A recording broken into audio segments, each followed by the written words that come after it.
Now it will, yeah, now you are live. So I'll do the Dhyana Shlokam so you can check whether you're able to hear it properly. Okay. Yeah. Yeah, I have Om. understood it from. Yeah. Om. Just check whether the audio is correct. ॐ गणानां त्वा गणपतिगं ववामहे कविं कवीनाम् उपश्रवस्तमं ज्येष्ठराजं ब्रह्मणां ब्रह्मणस्पदान शृण्वन् नोदिभिस्सीदसादनं श्रीमहागणपतये नमः प्रणो देवी सरस्वती वाजैभिर्वाजिनीवती धीनामवित्रेवतु महासरस्वत्यै नमः गुरुर्ब्रह्मा गुरुर्विष्णु गुरुर्देवो महेश्वरः गुरुः साक्षात् परं ब्रह्म तस्मै श्रीगुरवे नमः गुरुवे सर्वलोकानां विषजे भवरोगिणां निधये सर्वविद्यानां श्रीदक्षिणामूर्तये नमः अस्मिन् गुरुचरणारविन्दाभ्यां नमः देवीं वाचवचनयन्त देवाः तां विश्वरूपा पशवो वदन्ति सा नो मन्दिरेषु मूर्जन्दुहाना धेनुर्वागस्मानुपतिष्ठदयितु यातं वधिष्ठप्तारं शक्ते पौत्रमकल्मषं पराशरात्मजं वन्दे शुकदातं तपोनिधिं व्यासाय विष्णुरूपाय व्यासरूपाय विष्णवे नमो वै ब्रह्मनिधये वासिष्ठाय नमो नमः शिवशक्तिसमारम्भां भास्कराचार्यमध्यमाम् अस्मश्रीनाथपर्यन्तां वन्दे गुरुपरम्पराम् श्रीगुरुभ्यो नमः श्रीललिता महात्रिपुरसुन्दरी समेत श्री चन्द्रमौळीश्वराय नमः श्री काञ्ची कामकोटिपीठाधिपति जगद्गुरु श्री शङ्कराचार्य श्रीचरणयोः प्रणामाः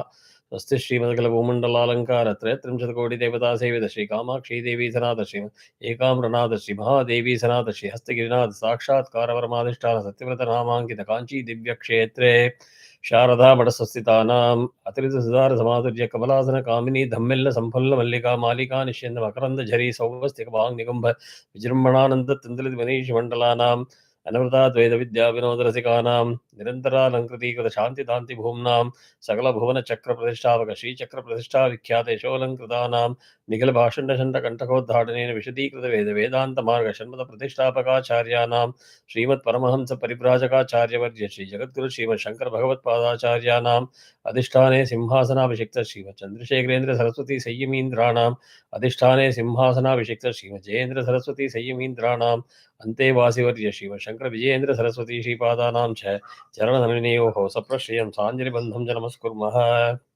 श्रीगुरुभ्यो नमः. So the audio is good, right? Yeah, it's working Good. fine. Thank you. Thank you. So what we will do is we will quickly go to uh, Vishnu Sahasranamam. We'll complete certain parts and then we will come to Mundaka Upanishad. So far, all of you are enjoying this, whatever is being done. So a little bit of Vishnu Sahasranamam in this, or is it overwhelming to anybody? Are you able to follow the class or is it difficult? Yeah. Okay, good. So we focused a lot on Nyasam last time. Are each one of you, Maniman, no, your video is not showing up. So are you able to follow the Nyasam? What Nyasam is? What is the concept? What to do? How to do? All of you? Yes. Right. So what does it start with?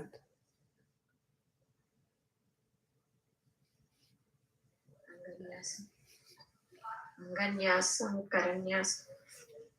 Okay. So these are things that I would suggest if you try to revise it quickly as soon as the class is done, or maybe after the class, before the next class, during the week. Try to internalize these things so that you are able to speak with clear clarity, because these are very foundational and basic. So, for, Yeah. Excellent. yeah. Sorry. Go ahead. So first and foremost, Nyasam is done for. Chalo. Purify. Correct. So how do you purify?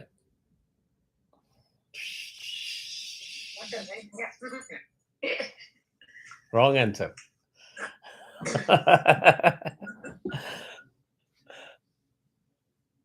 Okay, so that is why I said you need to come out of the concept that water is the best purifying medium.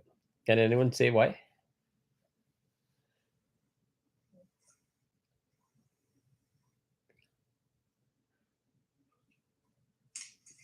You're not going to have water every time when you want to. That is one. What could be the other reason that you cannot just say I washed myself with water, so I'm clean?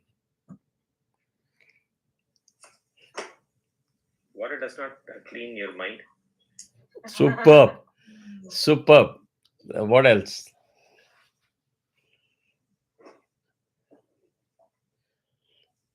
You see how much of a mindset we are into, right? So many years of that.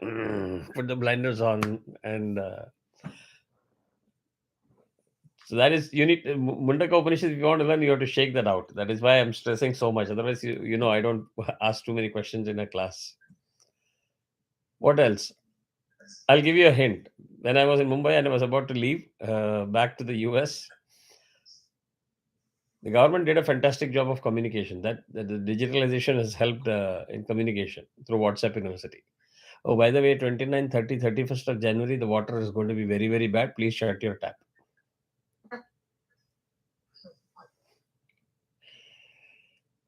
So we live in a world where we listen to somebody, we have total faith and belief in that somebody, and we believe whatever has been said. If you want to learn Mundaka Upanishad means you have to come out of that mindset, realize that we are living in a materialistic world, but there's another world that we need to understand and appreciate. And it starts with that the water that you get in the tap may have been contaminated somewhere. You don't even know. So you can't have the absolute faith in that man-made thing. You may be finding it difficult to believe, but unless you start now and you follow that path and believe and follow that path, you will not even reach the destination anytime where you can cleanse your body through mantra. Mantra Shuddhi is the most powerful because you are chanting it, you are applying it on yourself with full knowledge and following everything that is being recommended. As you master that art, you can believe that yes, I can purify myself with Mantra Shuddhi. That is number one. Second, when you reach the higher levels of realization, when you do tapas and when you do higher levels of realization, there are many people who are in that state. They don't need to take bath every day with water. All they do is mantra jabam, and then mantra shuddhi is good enough. That doesn't mean they stink. That doesn't mean they get infected. That whole notion is a sort of a curtain that has been put in front of us with the kind of schooling that we have had. So you can't go to extremes. Oh, does it mean that I don't have to take bath from tomorrow? I will do mantra shuddhi? Then no. Then my question will be: are you perfect in doing everything that you're supposed to do? Have you elevated yourself to that level? So just like you take 16 years to say I'm a graduate in something and you work hard, this also needs time and graduation. If you are able to graduate, then yes, the answer is yes. But you have to make a beginning, right? You don't start at graduate or postgraduate level in any field and then say, okay, now I will learn ABCD. You start ABCD and you don't know they're going to be an engineer or doctor. You evolve as you grow up. So here, mantra shuddhi is important because it contains multiple elements. You need to have bijaksharam or a devata's name, number one. You need to have sparsham at the right time when you're chanting that mantra and invoking that God at that point in your body. And that hand sparsham is important, right position is important, and focus and concentration is important. You can't just read WhatsApp on the side and say, oh, no, you can't do that. Can you do Anand, you look at WhatsApp and say, Agnihotra Vinamishta Abhyanama Dashavura Masat? It makes no sense.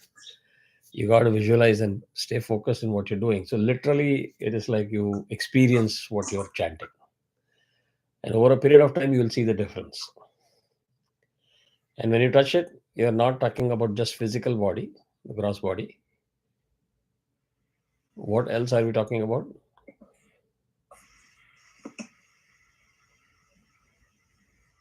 Gross body is called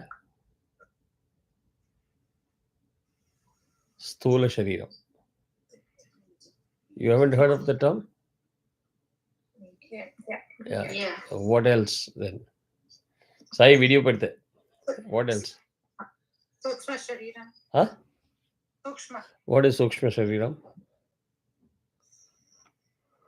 It's not a physical body, it's kind of Abstract. yeah. Okay, then what is the third Shariram? I think it's Karana, right? Yes. English word? Causal body. So you have a choice. I don't know, this guy is blabbering every time. Wednesday night, he starts blabbering a lot of things. I don't even understand what he's saying. It's all going on top of my head. I have to understand it, then only I'll believe it. So for understanding itself, you have to start believing it. So again, I will repeat this a few times when we go through Mundaka Upanishad. You start with belief, you invest with belief. Just as you go to school, A for apple, B for boy, you don't even know where you're going to go with that. But you believe that I need to learn that, and then I will learn one plus one equal to two, two into two equal to four, and then you go all the way to algebraic expressions and calculus and applied mathematics and so on and so forth. Same way here, there is no other option. You believe, you understand, put faith, learn from an authentic source, practice it in your capacity. Have faith and be optimistic and practice it in your capacity. Don't go to extreme. Oh, that means I have to stop buying shampoos and I'll do mantra shuddhi, or I will not believe in this, I'll only believe in shampoo. You don't have to go to the two extremes. We are capable of multitasking. So we live in a materialistic world, we need to live with that norm. And as we pursue the spiritual path with a clearly defined objectives, we need to believe in that system as well and explore it in all sincerity. Questions are good, but questions for the sake of mocking or ridiculing doesn't get you knowledge. Right? So all the three layers, you have to believe it. Once you start experiencing it, then I don't have to lecture at all. You'll say, yeah, I got it, let's move on.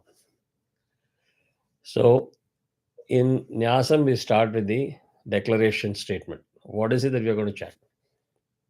Are we doing a mantra japam? Are we doing a parayanam? Are we doing something? So you start with Asya Shri Vishnu Divya Sahasranama Stotra Mahamantrasya.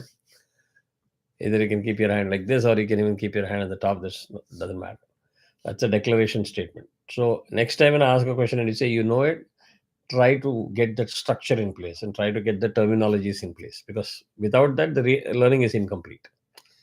This thing, that stuff, this stuff is all Western. We have clear terms, distinctive terms, and they have a meaning and purpose. Like Mundaka Upanishad itself, there is a meaning of that. Anybody knows what is Mundaka means? Mute. Mute Larkil. It's the head, right? Or forehead. Try one more time. Shaving. Who said that? Who said that? Yeah, me. Mundaka means shaven head. Oh, Razor. okay. It is because it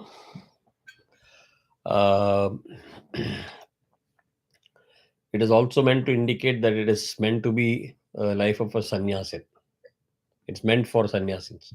Although not in the literal sense, it is for those people who believe to be following that path of discipline and renunciation and so on and so forth. Right? Because you're in pursuit of higher level of knowledge. So, declaration statement. Then you say the Rishihi. We credit and recognize the author or the sage or Rishi through whom we got to learn about this, and you touch your Shiras. Shiras is your head, top of the head. So Sri Vedavyaso Bhagavan Rishihi. When you say that, you put it here. Then Anushtup Chandaha. And when you talk of Chandaha, what is Chandaha? Grammar. Meter, right? Meter. What is Chandas? Grammar. Meter. One is singular, one is plural. That's it. Okay. Big question. Trick question, yeah. But absorb it. If the information is coming in, you have to start absorbing it. Then only it will fall in place. Because if you don't know A for apple, B for boy, it will be very difficult to form words and then sentences and start discourses on English, right? So, Sri Vedavyaso Bhagavan Rishihi Anushtup Chandaha. How many meters are there? 32. Any other answer? 64. Oh.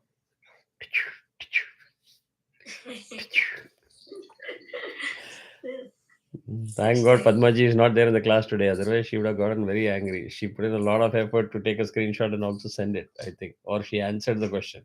36. 36. Right? Of which the key ones are there as part of your Sandhya Vandanam. When do you do that? Gayatri Mantra. Correct. Anybody can say it?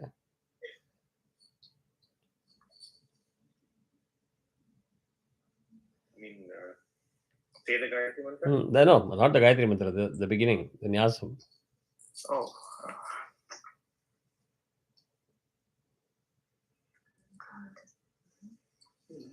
Oh God, come Wednesday, this man is torturing us.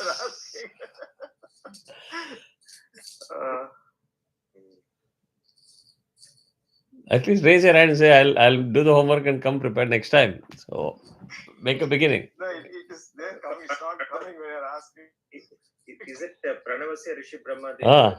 Devata? Ah. Paramatma Devata, right? Then?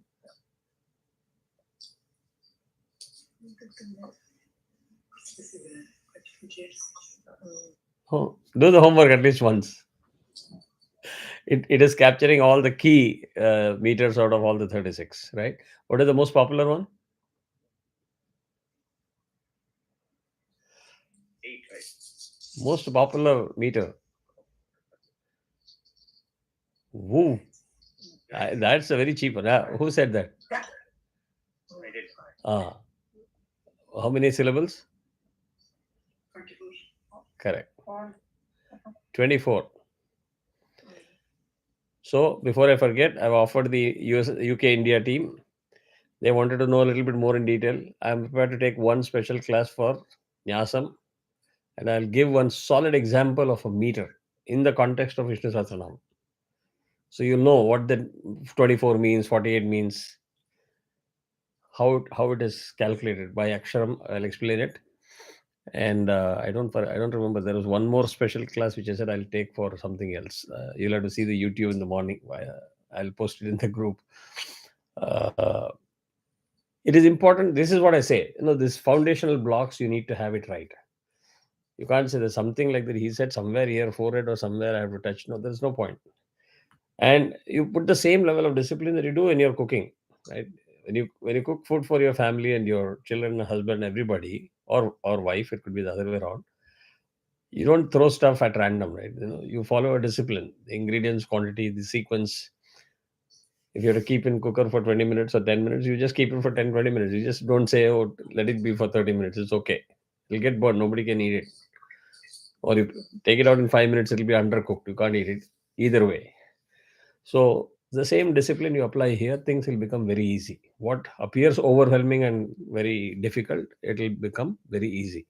So Anushtup Chandaha is one of the known meter. Then Devata is heart. Sri Mahavishnu Paramatma Sriman Narayano Devata. So we are making very clear announcement. We are going to chant about Narayana. Right? Then what are the next elements that is important?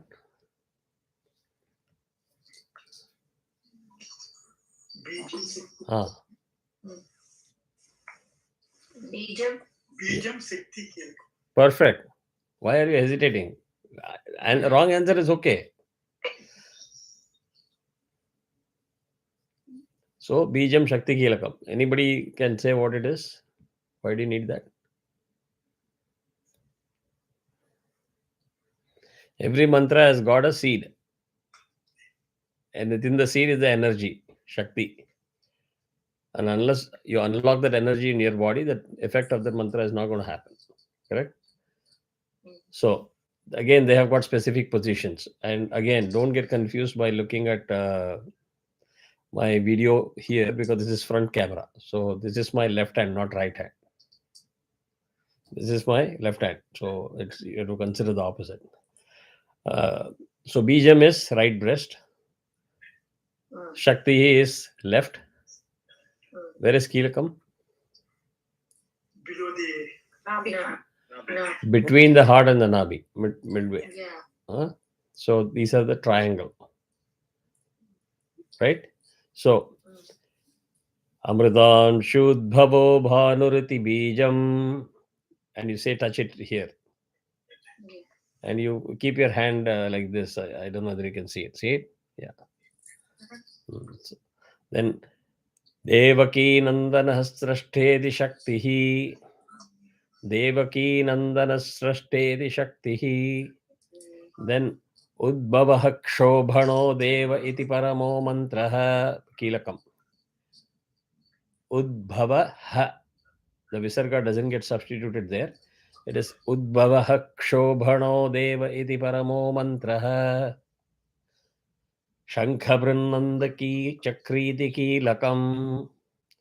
By chanting that, you are unlocking the power of that mantra. Shangadhanva Gadhadhara ityastram. Rathangavani Rakshobhya iti netram. Correct? Trisama Samagassameti Kavacham. This way. Right? You can do it together with me so that you'll know, you'll remember. Don't feel shy. Anandam Parabrahmeti Yonihi. Yoni is your private part. So Anandam Parabrahmeti Yonihi. Hrutas Sudarshanah Kala iti Digbandhaha. Correct. You do this way. Correct. Clockwise. Front, right shoulder, back, left shoulder, front. And then you say Sri Vishwarupa iti Dhyanam. Again, I have said it many times, and you have to bear with me if I keep repeating some of the things because I don't know which class what I'm sharing and what I'm not. Nothing is scripted or prepared. So everything is extempore. This is a very, very important mudra. Don't take it lightly that I'm just folding my hands. So what's the big deal? Mudras, as I've said in other classes, are powerful tools for transmitting energy, passing energy. So if I do it this way and if I do it this way, you better be careful what I'm trying to do to you. So there are 4 positions that you do the folded hands. We are talking of on the heart. Tight, no this way, close. And if you can see this particular part is bent and this touches the heart. Right? Anybody knows what mudra is this?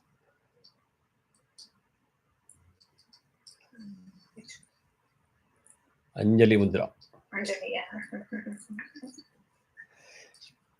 Okay, so I will ask one question that will solve this problem forever. If I don't remember, you introduce yourself. Hey, I'm Sita, I'm Vishwa, and I'm Anand and Sai, Manivannan, Sai, and Ramaswamy. I ignore it. I just say, hey, you, hey, you. Will you like it? No. Never. Not even once. You take offense and you'll feel very offended. So it is important to learn those techniques and names. That's a part of the learning. You're not here to say I will listen to you, but then I will read the PDF. Anyway, I'm having the PDF. No, don't depend on PDF.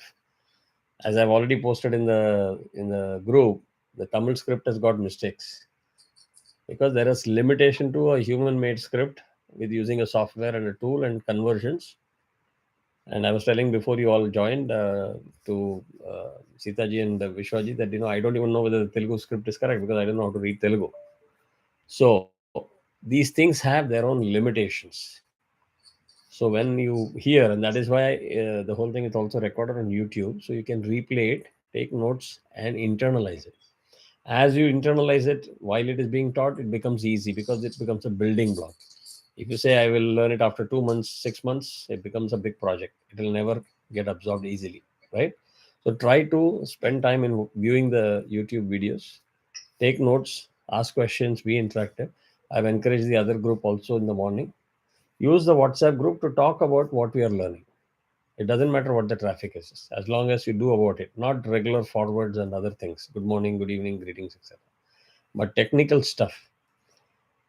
If you ask a question and I answer or somebody else answers, it can enlighten everybody. It'll enhance your learning process. So try to use the terms as quickly as possible. Accept it, embrace it. While doing it also, you must say Bijam Shakti, Kilakam. You can do that. That way you memorize it and relate to it. Right? So, Anandam Parabrahmeti Yonihi Ritasudashana Kala iti Digbandha. Then Sri Vishwarupa iti Dhyanam. Sri Mahavishnu Prityartham Sahasranama Jape Viniyogaha. I'm used to doing it this way, but if you just keep your hand like this, it is okay. Right? So we will stop with this. After this, there is a Dhyana Shlokam. So this is the standard structure. Additions may be there. Like in Mantra Japam and all, you start with Karanyasam, you do Anganyasam before you do the Digbandhanam, and then you come to Dhyana. Karanyasam, again, 6 parts of the body is the shortest. Hand. Kara means hand. 6 parts of the hand is Karanyasam. 6 parts of the body, Shashta Anga is Shadanganyasam. That is the body parts. Can anybody say what are the body parts? Heart, Hmm. just respect. Perfect.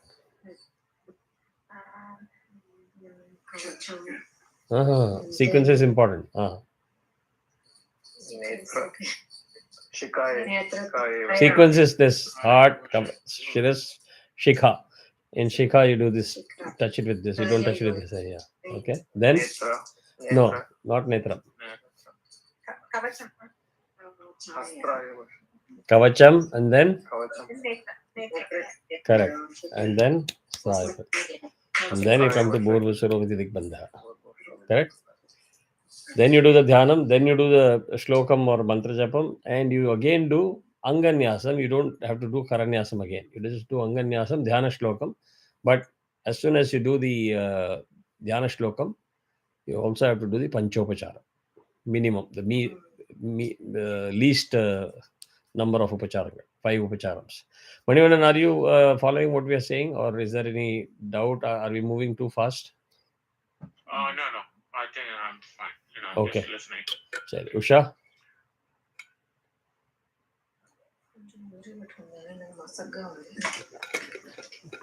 Yeah, it's very early in the morning for Usha.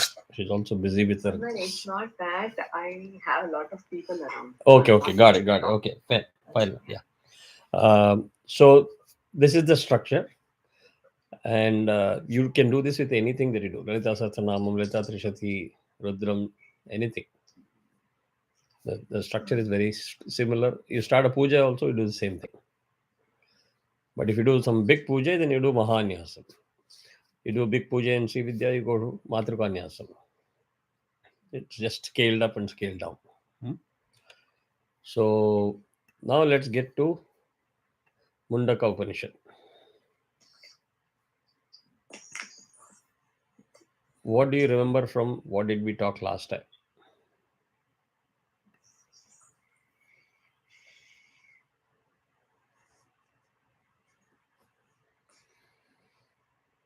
We talked about 2.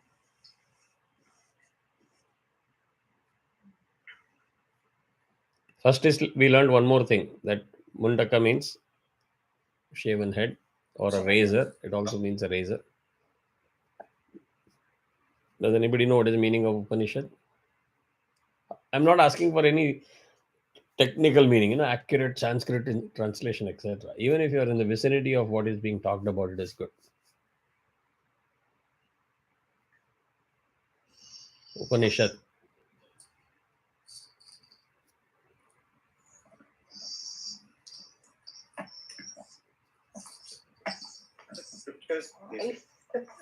If I understand correctly, it means that like it is a conversation between a guru and a shishya. Whatever queries, whatever knowledge the shishya is seeking, the guru is trying to enlighten him through proper discussions and examples, or asking him questions again, so that he opens the shishya's mind. Okay.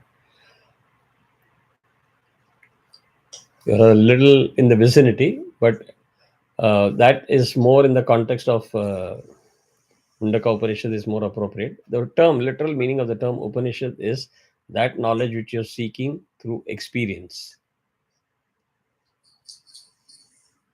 You're seeking knowledge for what? Not just to listen and start giving lectures, right? That which gives you the knowledge by which you can get experience. If you break down Upanishad, that is what it is. So, in Mundaka Upanishad, it's part of which Veda? Huh? Atharvana Veda, correct. What is so special about this Upanishad?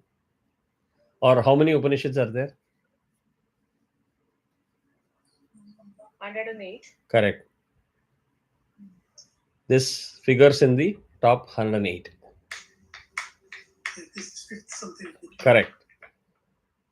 But there are also other interpretations and sort of commentaries, just to let you know.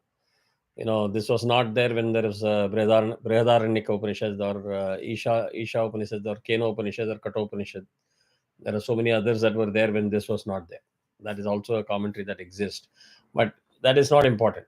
When, what, BC, C, 1000 years, 700 years is not important to me. It's important that this Upanishad is relevant to us even today. And there is many things that we can learn from here. Correct? So what else did I share last time? How many total verses are there? 64. Correct. Correct.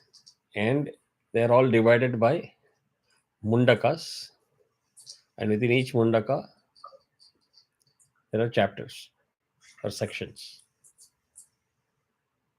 So if you see the script, that is how I have started numbering it. 1.1.1 means first Mundaka, first chapter, first verse. 1.1.2 is first Mundaka, first chapter, second verse. That's the numbering. Got it? Okay. Then, what is the key part in the Mundaka Upanishad? Why? What does it teach us?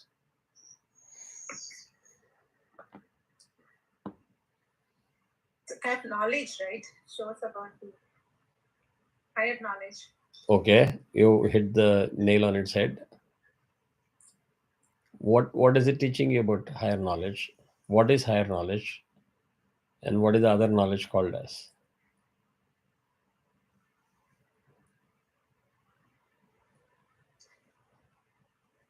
See, the lower knowledge, I think, pertains most to what we practice in our day-to-day profession. Like it's Perfect. more about the general things like history, geography, science, etc. And it's for pursuit of our material living. Yes. And the higher knowledge basically deals with realization of your own self and realization of the universe, Brahman, whatever. Perfect. Add that the mantras and Vedic mantras and rituals that we learn is also considered lower knowledge. That's why it's called a ritual. You just do it. Somebody told me to do it, I'll do it. You know, somebody like Vadyar yesterday was saying, no, take water and don't chant the mantra, do this.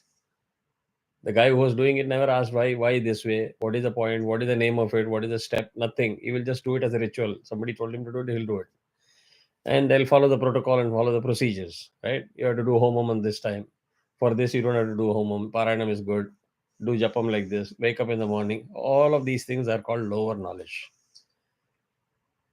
The topic that Mundaka Upanishad deals with is the introduction and highlighting the importance of higher knowledge.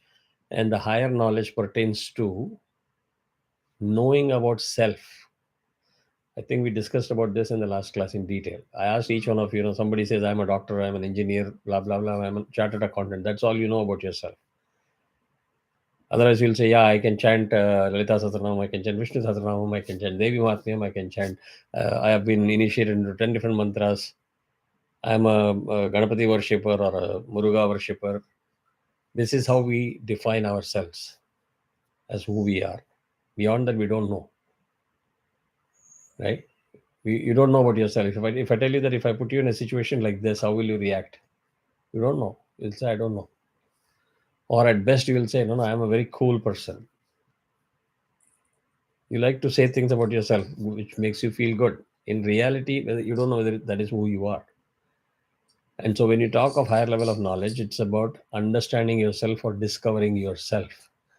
That topic which gives you that introduction, the topic which explains into greater depth of what is the Jivatma and Paramatma, that topic which establishes the connection between these two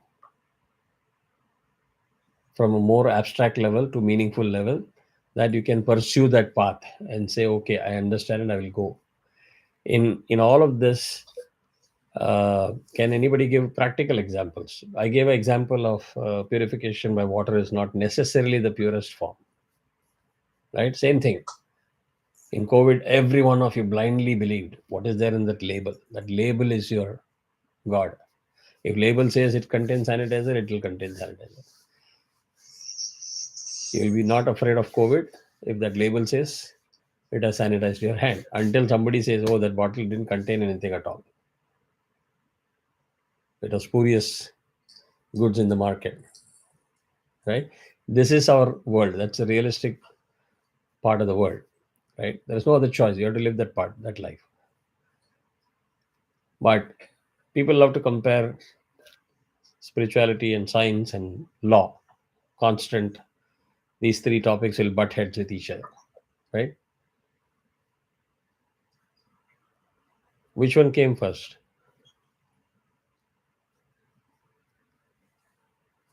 Faith, spirituality, or science, law? Spirituality. Correct. Why do you say that with fear?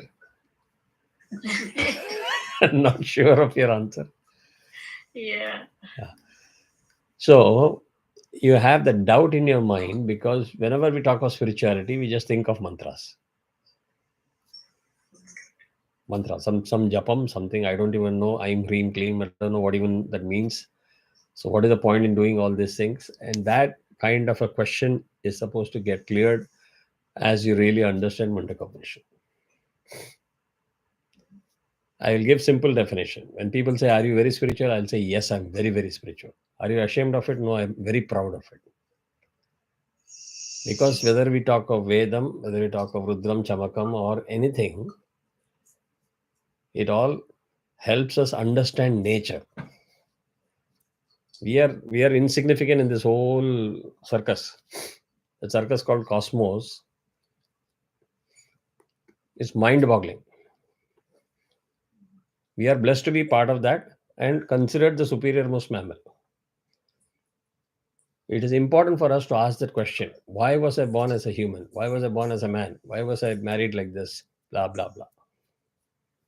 What are my duties? Why I have been pushed like this? Why I'm not a small microorganism under the ocean? You know, those fishes, they also get life. But their life is only as long as that big whale doesn't decide to consume it. And if you must have seen videos on WhatsApp, lion chasing cheetah.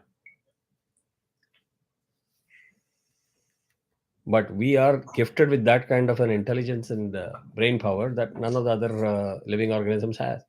So how did you earn the spot? So what are your responsibilities after having earned that spot? It is important to understand that. And for that, you have to explore yourself. And key part of that is you need to change your mindset that has been driven into it from childhood. Everything for us is on gross body. Everything. If you really take a snapshot, everything is gross body. Male, female. Male means do this, female means don't do this. Everything is typecasted. The moment you start deviating from that, you are a rebel. We define the norm. We criticize ourselves. We make judgment of other people. I can give instances after instances where we judge people by the look, I judge people by what they wear. It is immaterial.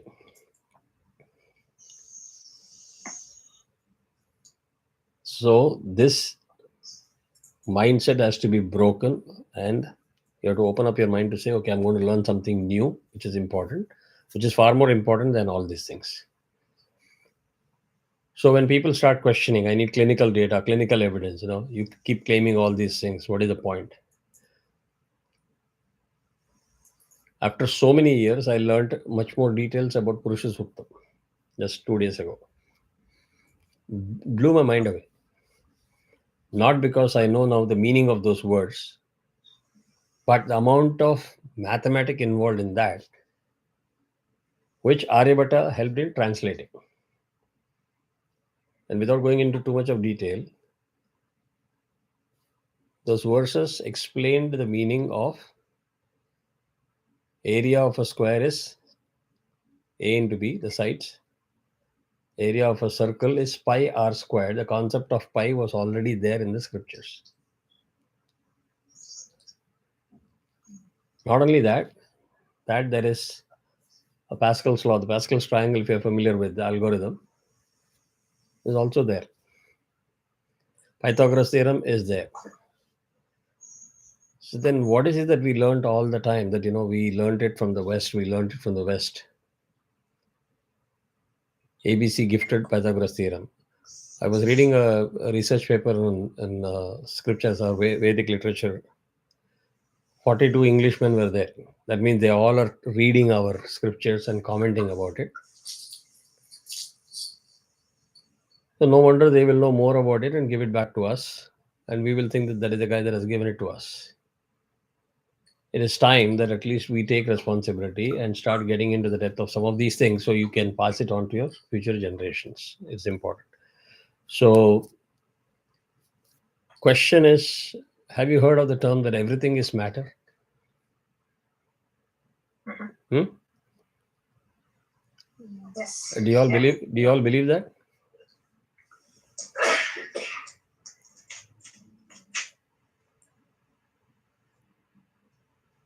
Yes, no? Yeah. See how hesitant we are. That is what this knowledge has given us. That is the level of confidence this knowledge has given us. So there's no harm in saying what you know, what you have been told. Regardless of whether that is right or wrong, that's a secondary part. We are not here to judge, but to enhance our knowledge. So we all have been brainwashed, is the right word, to say everything is matter. Everything is matter. You may be surprised to know 96% of the cosmos is dark matter. What is dark matter? That there is no matter. Huh?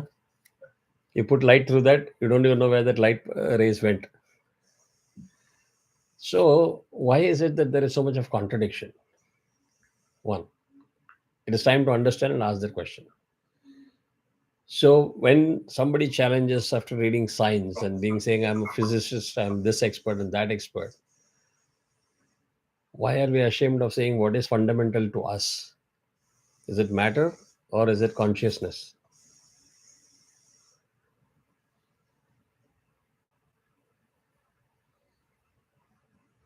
It's both, right? Fundamental. Consciousness. Absolutely. More fundamental, yeah. Right. Yeah. Because without that consciousness, you will not be able to experience anything. Without experience, you will not be able to understand anything. So if I tell you that this is a AirPod Pro, how many of you can tell me the process of learning in a human being?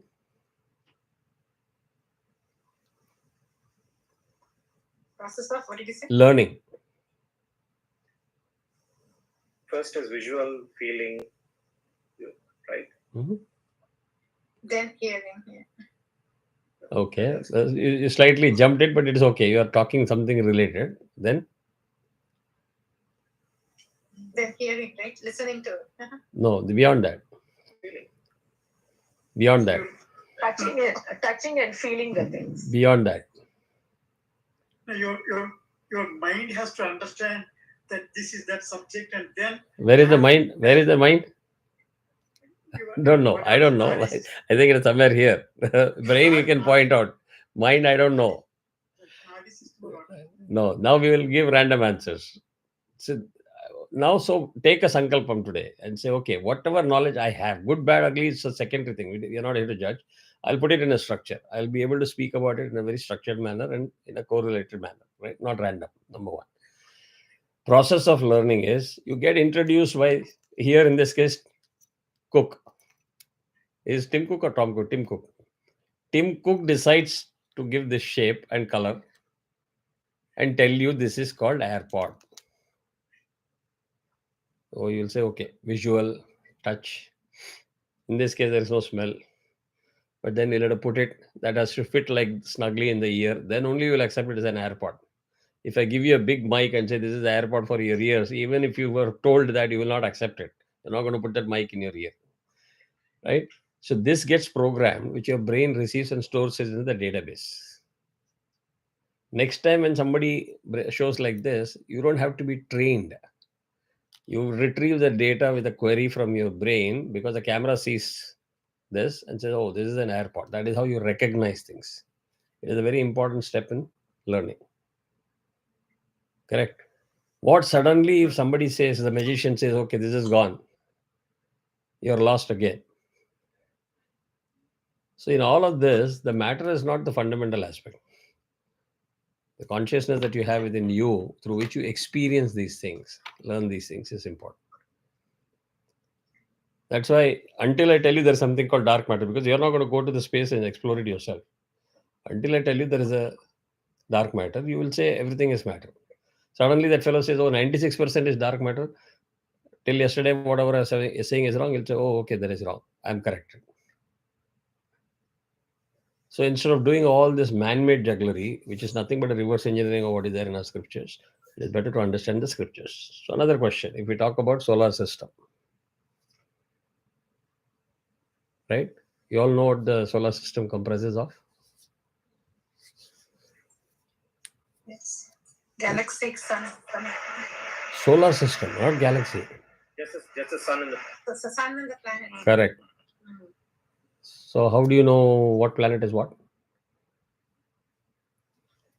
Somebody told us. That is one. But now that you have been told, what is the difference? Pluto is not a planet. That is true. That is true. We only have Navagrahas. Yeah. That includes Rahu and Ketu. So we are very clear from day one. Science can go back and forth. Pluto is part of it. Pluto is not part of it. That is a different story. But you must have seen pictures of the Earth, either in painting or through NASA shots. Blue color, sky blue color. If I show you that and say that is Mars, will you accept it? No. Mars, red color, yeah. Red color. distinctive. If I show you a ring of around the planet and say this is Earth, will you accept it? No. What is it? Saturn. So there are characteristics of everything. So when we talk of solar system, what comes to your mind? Sun and planets, right? Planets. Have you ever bothered to look at that stuff under which all of this thing is rotating and revolving? Well, we don't have the capacity to. No, you can. No, you just focus on, like in the screen, if you see, you'll see all phases. Each camera will give you one frame. But around that, there will be a whole dark frame of the iPad or laptop, whatever you're using, or phone you're using. We never focus on the dark part of the frames. We are so laser focused on the camera. So here in this case, the solar system is, you're only looking at the planet, how they are revolving, what they are doing, 23-degree angle, etc., etc. But we never care to see that this whole thing is circus is going on in a black background, which is nothing. Shunya, yeah. Right? So when we define that using the term Shiva, it is very funny. Shiva is nothing and I am Shiva. I am endless, limitless. Can you imagine the boundary of that black background? The space in which all of these things are happening. You forget about just, huh? It's infinity, yes. Exactly. So when it says Shiva is Anantam, how can it be Anantam?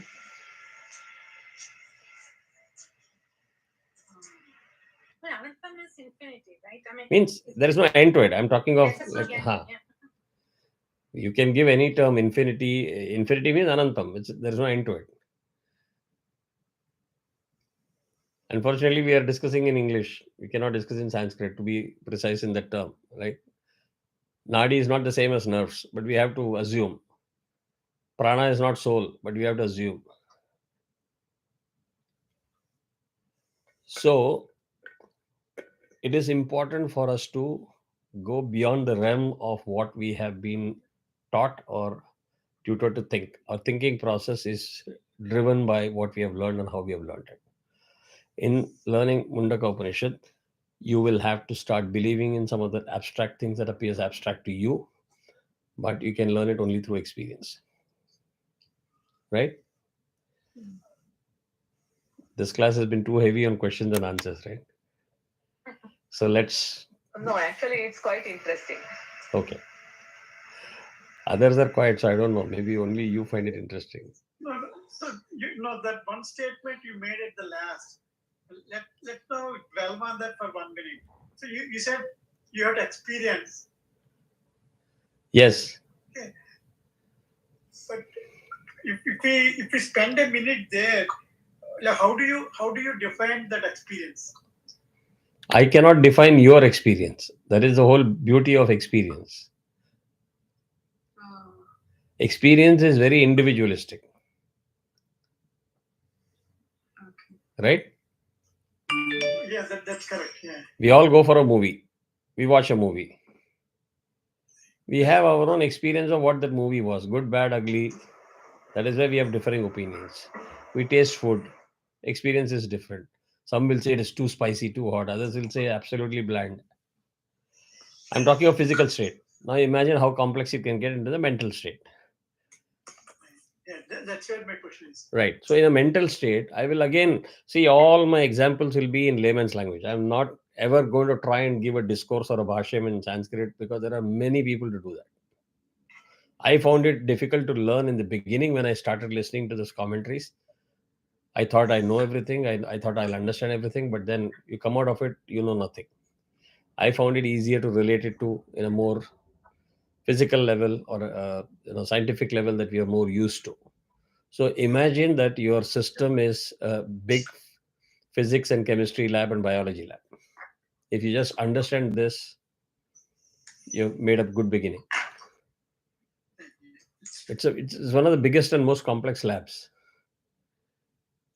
You put a tablet of steroid every day in your system. You're putting chemicals which the system will decide whether it wants it or not. And if you don't respect that system, it will give you the message. Right? We easily talk today, advancement in medical field and technology and everything that is essential. Oh, you have a heart problem, there is a stent. You have a kidney, we'll change the kidney. The only thing that is pending is changing the brain and everything together. They're very close, standing in the border of that cloning, etc. But it is a massive lab. The system will wait to throw that stent out or the kidney out at the first opportunity. Ask people who have gone through transplant, they'll tell you what all things they have to do to make sure that that kidney that is transplanted is intact and doing its job. That is the power of this body and system. So imagine when you take that to the abstract level, the mental level, it is even more complex. So one sentence is whatever you're trying to learn through that discovery of self is all about energy management and equilibrium inside your body, inside your system. Right? If it is difficult to understand, I showed you the AirPod Pro. If I keep it like this, you still understand AirPod Pro. Imagine if I do this. Are you able to learn? Very simple. I mean, you can't get any simpler example than this. Even in physics, if you go, I'm running at 60 miles per hour. You can do that 60 miles per hour as a calibration as long as you've got a reference point. If you are going in a train and there's another train or a car going in the opposite direction, each one is at 60, you will feel the speed is 120. If you have another vehicle coming at 40, you'll feel you are at 20. Everything is relative. But you start getting everything into equilibrium position, then you're able to reference it and understand it better. Your understanding is far more accurate and closer to reality than otherwise. So at least I have given enough incentive and foundation for you to say, okay, it's time that I discover myself and understand who I am and what I am. Correct? Is it interesting enough for you to be inquisitive enough to say, yes, I need to do that? Definitely. Okay, so let's quickly take one shloka and wrap up the class if you're okay with it. You all have the script with you? Yeah. Mhm. Yeah. So please open that and keep it ready. Ready? Yeah. So the first Mundaka, first chapter, the first verse of shloka is Om Brahma Devanam Prathamas Sambhabhuva Vishwasya Karta Bhuvanasya Gopta Sabrahma Vidyam Sarva Vidya Pratishthamatharvaya Jyeshtaputraya Praha Brahma Devanam Prathamah Sambabhuva Vishwasya Karta Bhuvanasya Gopta Sa Brahma Vidyam. It is Dhyam, not Dhyam. Soft Damayanti Danya. Sarva Vidya Pratishtham Atharvaya Jyeshtaputraya Praha. So literal meaning of each of the word. Vishwasya means of the universe. Vishwasya is of the universe. Karta means the maker. So the maker of the universe. Bhuvanasya of the world. Gopta means protector. Brahma is Brahma. Devanam of the gods. Right? Prathamaha means first, before everything else. Sambhabhuva means was. Saha referencing Brahma as he. Sarva Vidya Pratishtham. Sarva Vidya Pratishtham. The basis of all knowledge. The basis of all knowledge. Brahma Vidyam, the knowledge of Brahman. Brahman means the ultimate reality, the Purusha. Jyeshtaputraya, to his eldest son. Atharvaya, to Atharva. Praha, told. So this is the literal meaning. So in summary, what it means is Brahma, the maker of the universe, and the protector of the world, came into being first before all the gods. Brahma was the first god. He told his eldest son, Atharvan, about the knowledge of Brahman. He revealed it to him, explaining to him that Brahman is the basis of all knowledge. That is what the first shloka means. Interesting? Yeah. So again, I'm repeating before I wrap up the class. If you want to really benefit from this investment that you're making, please go through the YouTube over and over again, take notes, absorb it. And I'm trying to make you ask questions so that you're on your toes to say, I need to know and give the right answers. So you move away from that, something like that, some stuff, and throw random answers. Start putting the knowledge into a structure and see the beauty of it. See the beauty of it. When do you recite this, Mundaka? You can do any time. There's no restriction or anything of that sort. But if you ask me, recite everything in the Brahma Muhurtam, that is the ultimate. But there are no restrictions. The rules come into only from the ritual part of it. There are certain things which you do the rituals at certain times, and otherwise you shouldn't do that. Mundaka Upanishad, though it is a mantra, it is meant for helping you understand about the difference between the higher level of knowledge and the lower level of knowledge. It talks about that. Make sense? So I'm glad you asked the question. So see, you have to understand the distinction. Don't treat it like Devi Mahatmyam or Chandi or start putting it in categories and buckets. And that's why I'm giving you so much of data point, not to overwhelm you, but start putting it 108 Upanishads. This is in the top 5. Then slowly, once you know that, then you will look for more knowledge. That is when you know there is Brihadaranyaka Upanishad, Isha Upanishad, Kena Upanishad, Kathopanishad, right? Then you will know why this was written. What is the distinction between this and Brihadaranyaka Upanishad? As you learn more and more, you will understand certain things are commonly appearing in multiple. So why there is repetition? What is this one talking about? What is that one talking about? Why do you need so many Upanishads? So you're graduating slowly without knowing that this is something that I know how to chant because somebody else was chanting. I also know how to chant now, versus the relevance to you and how you can put it to practice. You're getting slowly introduced to that. That is what I mean. And for that, you need to understand the word meaning, purpose, and context. And also benchmark with other things. Because I'm not at that level where I can explain seemingly contradictory statements amongst different Upanishads. For a layman, it will appear contradictory. But as you get into the more detailed, encrypted level of the meaning of these things, you will know they all talk about the same thing, but from a different angle and perspective. Right? So you can't say I get overwhelmed when I say I'm brother to my sister, but I'm son to my father, and I'm father to my daughter, and I'm uncle to my nephew. I don't think we all get overwhelmed. We understand those roles and different meanings and different interpretations. So same way here, if you apply that same concept, it's easy, because the West mocked at our literature for a long, long time. I forget. I'm blanking out these days now with the names quickly to come on the spot. By next class, I'll tell you. When the scriptures were defining Bhumandalam, right? They mocked at the whole thing, saying chapter 1 contradicts 7 and chapter 7 contradicts 9. That means these guys don't know what they're talking about. Until another Westerner came into being using a software. He simulated each of the chapters into a 3D model. Two things they learned after doing that. One, we guys knew that the earth was a sphere long before the West even existed. And if those of you who have tracked a satellite launch or a rocket launch by NASA, can you all tell me what is the most prominent thing that you see other than outside?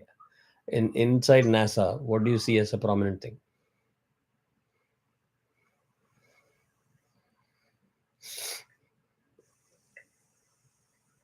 See, you have seen so many times, but you don't register it because you think it is not relevant to you. The biggest thing is the screen, the projection screen that you see, which is the globe in a 2D mode, flattened mode. The sphere has been flattened out. So you see an American continent, then you have the European and African continent, then the Asian continent, etc. But have you ever seen how that object is seen as a moving in that diagram? மணிமணன் பயப்படாதவங்க நிறைய opportunity கிடைக்கும் practice பண்றதுக்கு. I'm giving certain very important information to அதை நீங்க பாத்துக்கோங்க. Okay. Otherwise he'll say I don't know what he was talking about. So the NASA, the objects don't go like this. They have a zigzag tracking. Right. Why? Yeah. It's a simulation of the sphere in a flat. Not just that. It reveals two things. One, the sphere is there. Right. So if my object is orbiting around that spherical this thing, it should have been in the same rectangle, top part of the rectangle, if you flatten it out. But now the sphere is inclined and my orbit is this way, relative. It could be straight, it could be this way, or it could be this way. So when these two relative positions are developed into a flat model, that is how it looks. So if I roll it up as a sphere and I give the relative positions of the objects, my definition of how it is tracking will be different than when I'm explaining it in a 2D mode. So conclusion was, those scriptures have got a 3D description in a book without pictures. So if you try to interpret a 3D concept into a 2D model, you are wrong and not the author. Make sense? Yeah. That's mhm. So I think every time you learn about this, you must be very proud. Oh wow! Concept of time as a dimension. When I say 428,000 years, human years or Earth years, and I say Deva years, what nonsense he's talking about. But you will accept it as light years and Earth years, etc., in the field of astronomy, right? Yeah. Because if you have to get into the basics of it, the unit of measurement is based on certain realities on planet Earth. I was traveling with kids in the car today. I asked, "Well, what is your weight?" He said, 85 pounds. I said, "Is that a complete statement?" Fortunately, the child was able to answer 85 pounds on Earth.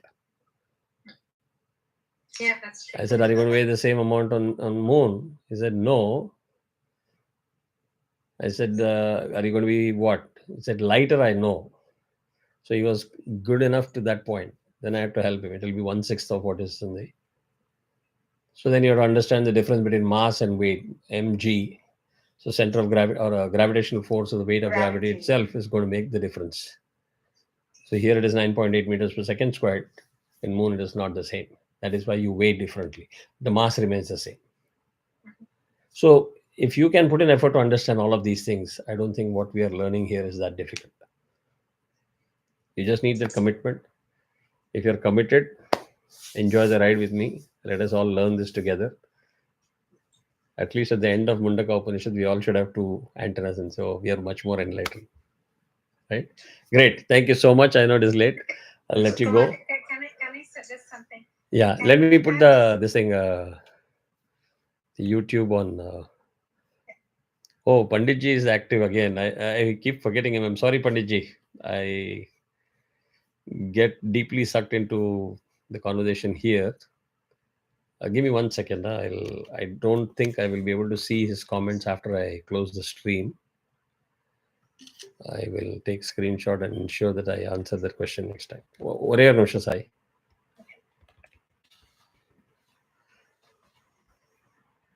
So far, it is interesting. Yes, definitely.